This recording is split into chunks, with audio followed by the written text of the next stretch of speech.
I was like 15 years old. It was my 15th birthday, and my dad got me like a Discovery flight, which is where they take you up for like 30 minutes or so and fly you around. So it was out of Leesburg Airport in Virginia, and that's where I got my training and got my license.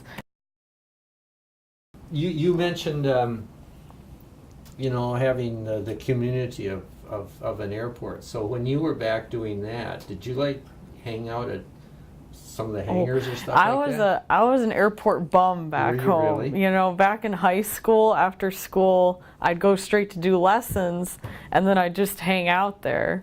So if my dad was ever wondering, okay, where's Jen? He'd call the airport. Is that right? Like, because sometimes I forgot my phone, and he'd just call our flight school, and one of the instructors would be like, yeah, Jen's here.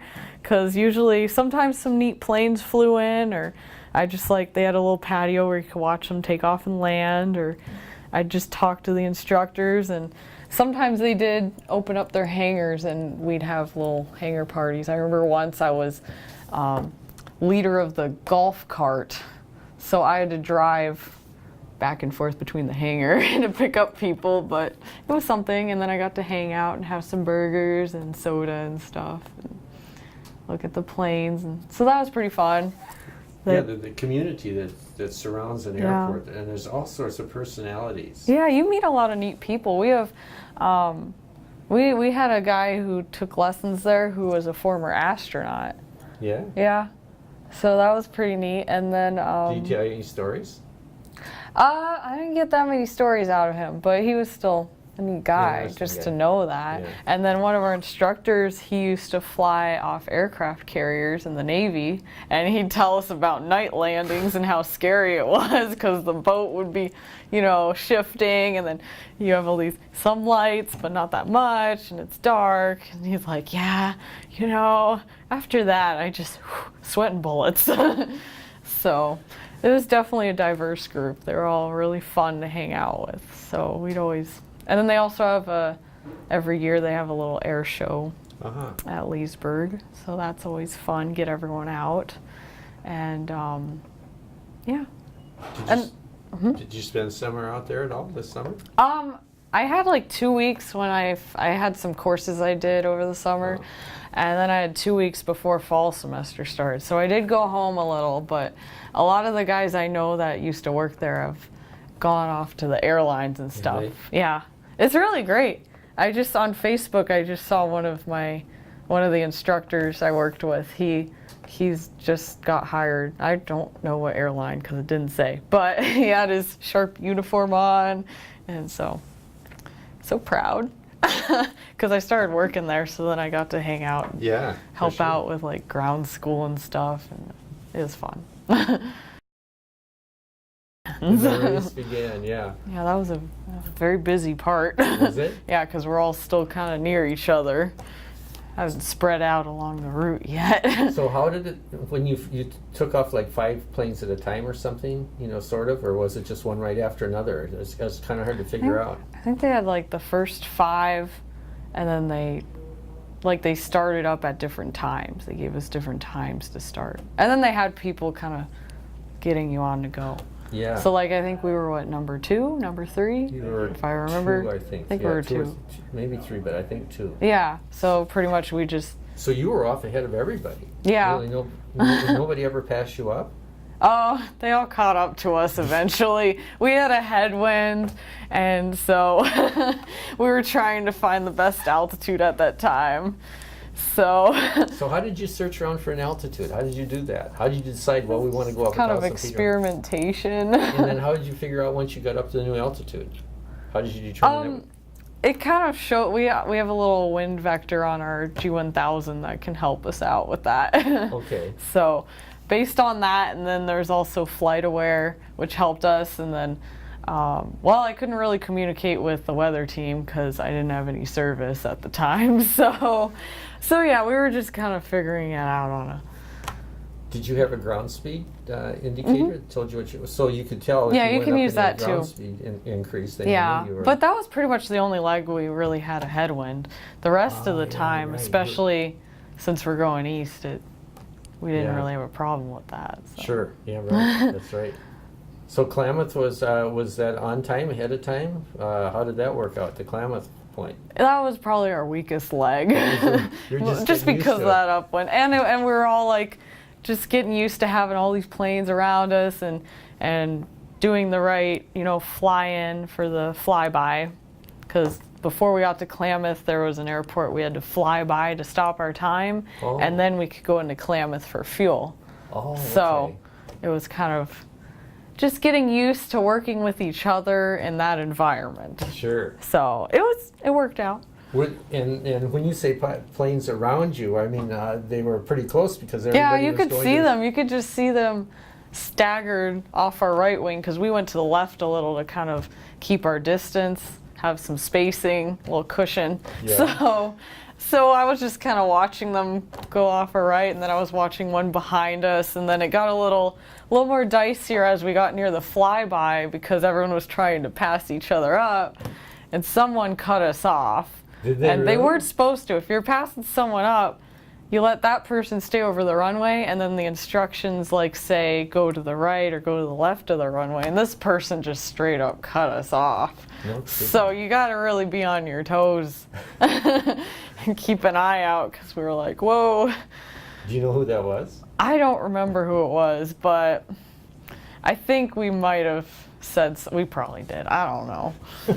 I hope one of them remembers because it was scary. It was pretty close. Yeah, they get pretty competitive. Well, I mean, it wasn't close, but it was still Yeah. you could see them right there. Sure. So, And so when you made that flyby, then that they take your time at that point, and that's how the leg time is Yeah. is done. Sure. And then as you're leaving Klamath Falls, you'd go do the flyby again to start your time. To start the time. Okay. And the next, what was the next place that they took time? Was it Elko, just straight to Elko, or was there someplace in between there? I think it was straight to Elko. Straight to Elko. Yeah. Trying to remember all the routes again. And then you stayed overnight in Elko then. Yeah. So how did you get your hotel there? Oh, it was actually not that hard. We just called up and they were like, yeah, we have a room. Even with all the teams there, we were able to. So you called a hotel and Yep. you did your own reservation. Yeah, Okay. it kind of we were trying to do somewhere we had a team here to do our hotel reservations, but I found it easier to just wait till we got there. And we got a room every time. Every time. So, how did you get transportation from the airplane to the hotel? the hotel usually provided someone Okay. to pick us up. Okay. So, Did you say that you were part of the ARC, so they knew that what was going on, or did they have no idea who you were? some of them were familiar with it, they got some warning, but they don't really, we never really mentioned that. So is it part of the race for you to do all that yourself? Because I mean, the organization could really have hotels all set up for you. So is that part of it that you have to do We that? pretty much have to do it ourselves. to. They will, in the packet they give us, they'll have a list of kind of recommended hotels and stuff and services and restaurants. So they did have that, but I didn't realize that until a little later. So that would have been nice to know about, but I didn't see it. So, but we still, I mean, it was pretty easy. I was Sure. able to look it up on my phone with all this technology nowadays. So Yeah, I was that's able, true. and then it was nice to just do it on your own because you could just talk to other teams that were stuck there. We usually talk to Purdue or whatever, and we're like, oh, where are you guys staying? Okay, we'll stay there too. So then we could all eat out or whatever, hang out. I think once we shared a bedroom, just so it was cheap, and we all just crammed in there. So it worked out just fine. Sure. So. And they were nice kids, weren't they? Yeah. I saw you guys. And near the end, we're all trying to, save money because, we're all putting it towards the race, and then we're also trying to finish the race. I think near the end, we start helping each other out a little. Sure. Especially when we all got stuck in Elko, we were all kind of helping each other with the weather. Okay, maybe we could go now, maybe not. And then all the way to Pinedale, Wyoming, we were all like, okay, there's some weather up here. I'm at this much distance from Pinedale. Not telling you my altitude. We kind of helped each other out until we got to Wyoming, and then everyone was on their own again. Okay. Because we were all just sick of being stuck for a day that we were like, you know what, we're gonna just all group together and try to get to Wyoming. And then since the weather got better there, we were all like, okay, good luck. You're on your own now. So it worked out. How far north of Salt Lake did you go across? You're up as high as Logan up there? Where did you go across? Yeah, Logan. We went by Logan. Goes through Logan, yeah, okay. Yeah, that's a good pass. I think we were like north of Logan when we went by. Yeah, so you were south of the Tetons. There's a really pretty lake over there. Oh, I want to go back. It was like turquoise. It was pretty. Yeah, you're going to be there, right? I should be. It depends if I have an internship or whatever. But I'm really hoping to, because it's kind of in my territory, because I'm from Virginia. So like last year's race, we ended in what, Pennsylvania? So we went right through my old practice area. Did you be over in Alabama and Virginia, and I have family in Florida, so maybe they could come up to Alabama. Where does it start? It starts in Virginia, I believe. Oh. And then it does this weird kind of star shape, and then it ends in Alabama. Oh. So I'll have to come to Virginia then. Mm-hmm. So you're at your CFI now, right? You're working on your CFI. So you're right about where my son is. He's working on his. Oh, where's he at in his training? Because I did a ton of briefings, and now I'm just learning how to teach while flying. Today I did stalls and slow flight, and it went a little better than the other times. So. And you were teaching it? Yeah. I mean, you like me, I was sitting over there and you were telling me how to do a stall, demonstrating it, and then I had to do it? Is that how Yeah, I'm working on that. Like, he's having me kind of do more like describe it first, and then kind of teach it as you're doing it. Because sometimes I get ahead of myself and I'll describe it, and then I'll kind of teach it, and then I'll go into it and teach it again while I'm doing it, which, I don't know, I guess. But he's like, you don't have to do that because technically we talked about it on the ground. So I guess, but I'm working on the organization of it all, the lesson plans. It takes time to do it a few times. Yeah. Yeah. I'm just trying to remember when I was back home, and we were part 61, so that was kind of, got to be creative over there. Here we have more of a set syllabus. It really is, isn't it? So, I mean, it's really structured, how everything gets done. Yeah. Yeah. Because I'm remembering back in part 61, and I'm just like, oh, okay, let's do it this way.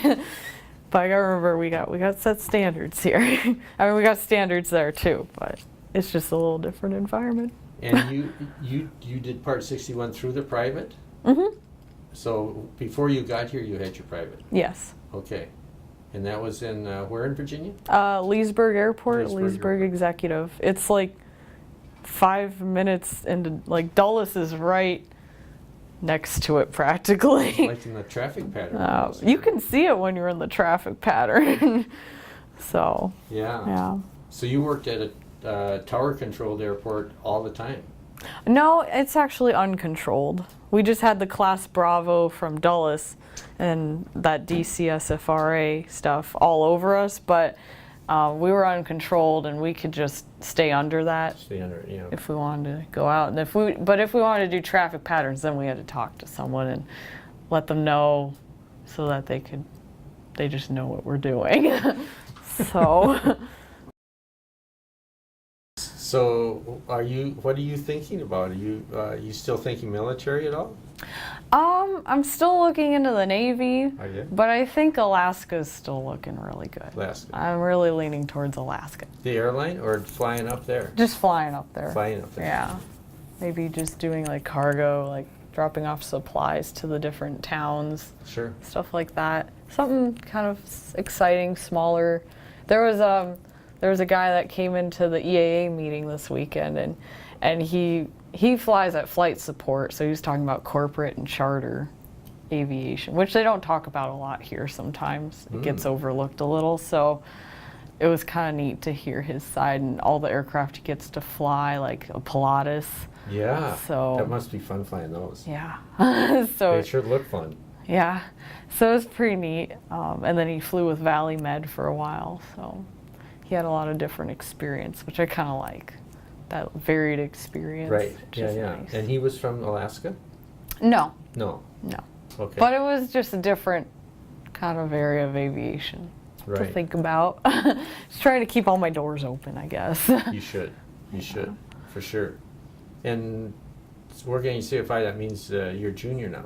Mm-hmm. In your junior year. Yeah. Going in my 3rd year. Yep. It's great. So when is the projected graduation date at this point?